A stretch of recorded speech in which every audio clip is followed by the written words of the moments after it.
Now, what about Peirce? He is obviously the most difficult one for me, and as I say, I've been studying Peirce. My first office at Harvard Observatory was close by the library. I spent a lot of time in the library, and that's where Charles Sanders Peirce worked as an assistant at the observatory. I felt very close to Peirce, lived close to him. I was born in Cambridge and all of that. But he came up with this idea of Tychism, real objective chance, getting it from Fourier and Renouvier, but that's all right. He really believed it, gave it a name. Unfortunately for Peirce, he always thought everything had to come in threes. So whereas Darwin had a two-step process of some randomness followed by an evaluation process that's adequately determined, instead, Peirce put it in a kind of Progressian bed of 3 steps. And I don't really need to detail them for you, but unfortunately, Peirce, I summarized some of his important triads as to evolution. He made it into 3 steps, and then he had 3 levels of thought. And I think you'd enjoy reading Hegel on free will, because I think, as we learned this morning, Hegel had a big influence on James, and he had a big influence on Peirce, and maybe the triadomania Peirce described was derived from Hegel. But Hegel actually has a very nice triad I like a lot. He doesn't have James' insight, but he starts with randomness as subjective in the great dialectic of thesis, antithesis. The antithesis is determination by the object in the world, followed by not a synthesis, as English usually simplifies Hegel's thought, but an Aufheben. As Kant earlier had said the same thing, Aufheben is a German word that has the connotation of heave out. You see the Heben is a heave out, but also up. And it really means something, as John was saying the other morning, it transcends. We're looking for something that gets above the either-or of indeterminacy and determinacy up to something that transcends them by using both, which is what William James will have done. He said, I've got both chance and I've got over here granting consent to one of the options. So I think you'll like my pages on Hegel, the references to the philosophy of right, and I've got the sections there. Okay, I think I'll jump over Peirce because this is an equivocation. I want to watch my time and give you some time to get at me with questions. So there's a very interesting case of Dickinson Miller.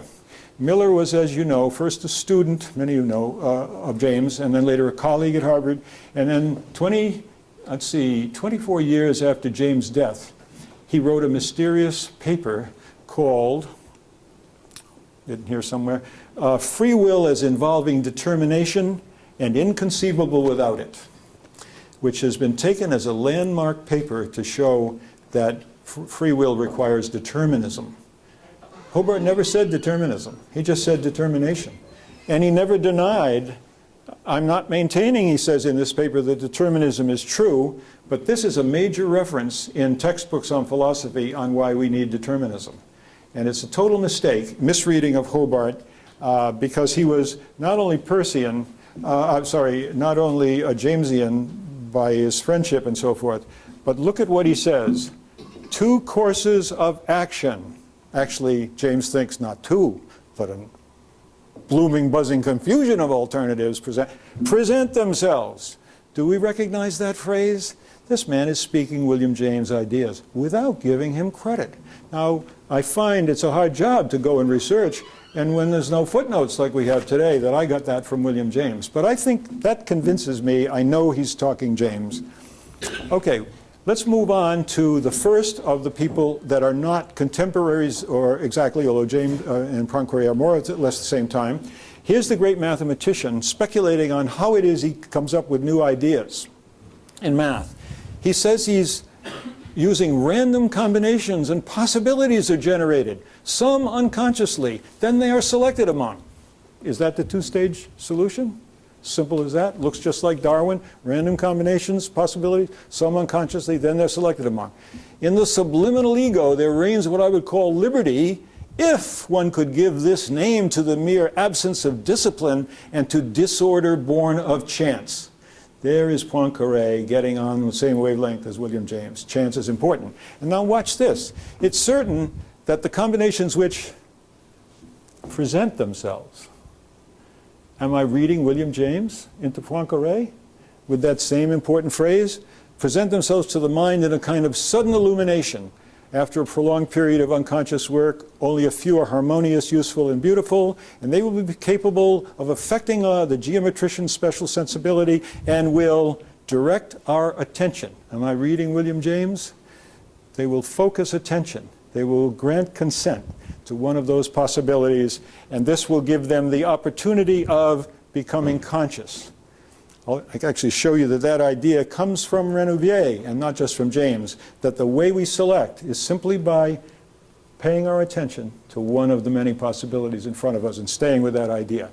So, I think I've been able to find that no one before William James had a two-stage model for free will, and let's turn now to a few since him, although few, if any. A couple give any explicit credit to the immediate predecessors. So I have a research problem to figure out what do they know and what are they not telling us about William James and earlier thinkers, okay?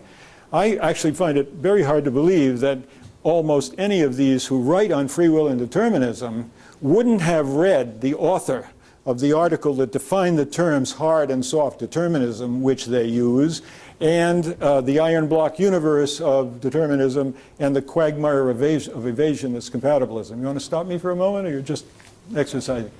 Okay, good. All right, I hope I'll give you time to get at me. Arthur Holly Compton is the first of the scientists in my list. Compton is the Nobel Prize winner for the Compton effect, in which electrons interact with photons in wonderful ways, all a few years after the uncertainty principle of Heisenberg. And he proposed, look, maybe there's a quantum event in the brain which will come up and break the causal chain of determinism. At this point in time, it's 1931, it's Science magazine, and Arthur Holly Compton has gotten us back to Epicurus, who said, maybe the atoms swerve every now and then. Notice it is not a solution. It's just a way to say determinism is false, indeterminism is true, and all the philosophers who argue this logically are making a mistake. Indeterminism is true now because of physics, but it's no answer to the problem of stopping that randomness from contaminating our choice. So, 1955, 24 years later, he saw randomness as producing a range of events. And he's starting to see that he needs to keep the randomness just generating possibilities from which the choice is made. And he uses the phrase, which I love a lot, that first there's chance and then there's choice.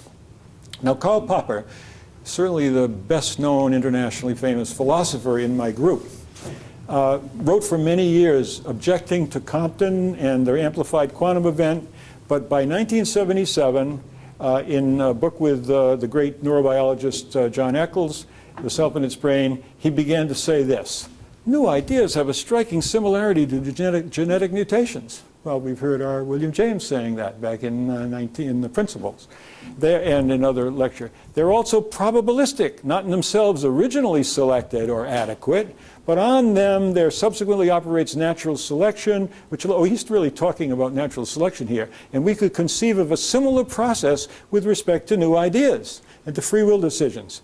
And then he says, the selection of a kind of behavior out of a randomly offered repertoire.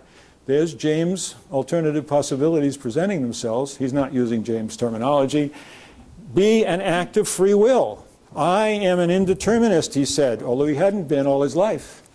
A choice process may be a selection process, and the selection may be from some repertoire of random events without being random in its turn. Karl Popper sees the randomness does not necessarily make the choice based on our motives, feelings, emotions, whatever, random itself. That was in a Darwin lecture. Now, Henri Margenau, watching my time, I should jump over him, lectured on scientific indeterminism, and he basically said in '82, I have a solution to what heretofore has been seen as an illusion. That's fine, but too bad he hadn't read all the other thinkers I pointed out, starting with James, who said, it's not an illusion. There's really a way to think about this.